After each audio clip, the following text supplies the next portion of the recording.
What's up, man? What's your name? Puppet. Where you from, Puppet? Well, I live out here in Lafayette, but I'm originally from Florida. I've been out here since I was 14. Oh, you been out here for how many years? I'm 35, so about 21 years. About 21 years. So what's the difference between Florida, whatever part of Florida you're from, and Lafayette, Indiana? I mean, in my opinion, honestly, the biggest difference I see about Lafayette and any place else is the police. The police? Yes. Oh, so I'm assuming that you have some interactions with the police that's not pleasant. Yes, I have over 20 years incarcerated, and I'm only 35 years old, and every single one of them years was given to me by Tippecanoe County. Really? Yes. So you've been to, was you convicted? I've been to every single prison in Indiana Department of Corrections except for Newcastle Correctional Facility because it houses sex offenders, and I have all drug cases. And did you, when you were going to those prisons, was it a continuous 20 years or were you in and out? I was in and out, in and out. And you say the Lafayette police has something to do with that? Yes, the Lafayette police arrested me when I was 13 years old for possession of cocaine and sentenced me till the night before I was 21 years old, but I was released when I was 18 years old because Judge Laura Zeman forced me to join the military, and I joined the Army, and she let me out when I graduated.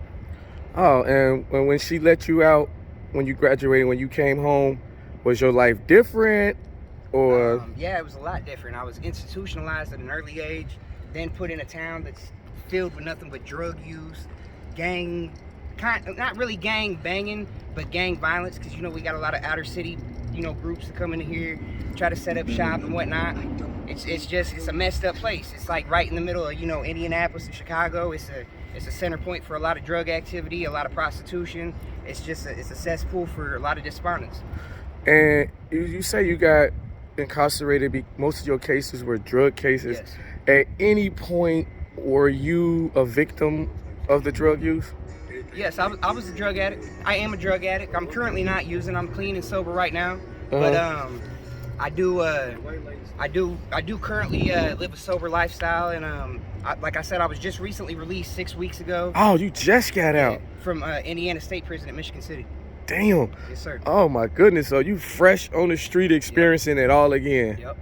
Oh yeah. And now, did you seek treatment for when I was in the Indiana Department of Corrections, I was sentenced to what's called purposeful incarceration, and that's a program where you could do drug rehabilitation and you get a 6-month time cut and an automatic modification of sentence. I was put in for that, but because of the way the Department of Corrections is set up, I'm a gang member. So because I'm a gang member, whether I'm actively participating or not, I have tattoos on my body that identify me as a gang member. They wouldn't let me participate in programming. So I was put in disciplinary idle dorms, and I was put in some of the worst dorms you could possibly be put in, lost a lot of time, and I ended up doing 9 years and 9 months on a 10-5 sentence. Oh my goodness. Now, do you think that your situation would have been different if you could have received treatment? If I would have received treatment, it would have had to been from somewhere outside of the Department of Corrections. Nothing the Department of Corrections offers is actual treatment. It's nothing but warehousing of human beings and lost souls. That's all it is. And do you believe in self-rehabilitation? I believe that only self-rehabilitation is real, because a person's not going to stop doing what they're doing unless they want to. Okay. And you mentioned gangs in Lafayette, Indiana. Yes, sir. And is the gangs approaching people to join, or are they just here? I mean, a lot of them are already members when they come because they come from other cities. Like myself, I'm a Maniac Latin disciple. MLD. Yes, sir.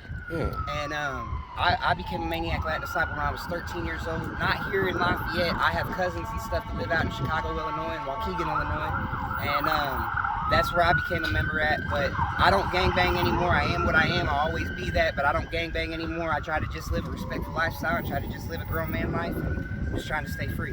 Does any of the Latin folks down here try to help, any of the retired Latin folks, do they try to help youth and teens not to go down the path that they went down? I would say now in 2023, a lot of the old schools don't even involve themselves with the youngsters, because nowadays you got 16, 17-year-old kids doing methamphetamine by needle injection. You got kids doing out here heroin, ecstasy. It's not the same as it was when I was a kid. These kids out here carrying pistols, killing each other. They ain't listening to the old schools. You can't tell these guys nothing. Okay. And now that you've been out 6 months, after doing another bid, do you think this time will be the time that the recidivism stops? I would say this time I stand a good chance. The last time I was released, I only lasted 67 hours. And what led to that arrest was just the fact of what I look like. I'm covered in prison tattoos. Yeah. As you can see. Yeah. And here in Lafayette, you don't see a lot of this. This is my first time ever right. seeing it, man. And I stand out, and I get harassed. A lot of the possession cases I get, yes, it's illegal to possess drugs, but if I'm walking down the street and I'm not selling it to nobody, and I'm not doing nothing to nobody, and I'm just smoking a blunt, there's no reason why a police officer should come and get me when there's people out here breaking into houses, beating on women. Just the other day, my neighbor, his girlfriend, the girl that lived upstairs from me, was screaming and crying and getting beat on by her boyfriend. The Lafayette police came 3 different times. On the 3rd time, they told her that they would take her to jail for abuse of police privileges. Really? Yes. And they told her that if she called the police again, they would take her to jail when she had marks on her. Do you think that in Lafayette it's a lot of discrimination? Absolutely. How so? This city is very racially motivated. The judicial system, you'll notice we don't have any black judges. We don't have any Hispanic judges. We don't have hardly any Hispanic or black lawyers in this town. And if you look at the police officers, there's a few black police officers, but most of them are in West Lafayette. Yeah. They're not over here in Lafayette. And Lafayette is really more predominantly black and brown than West Lafayette.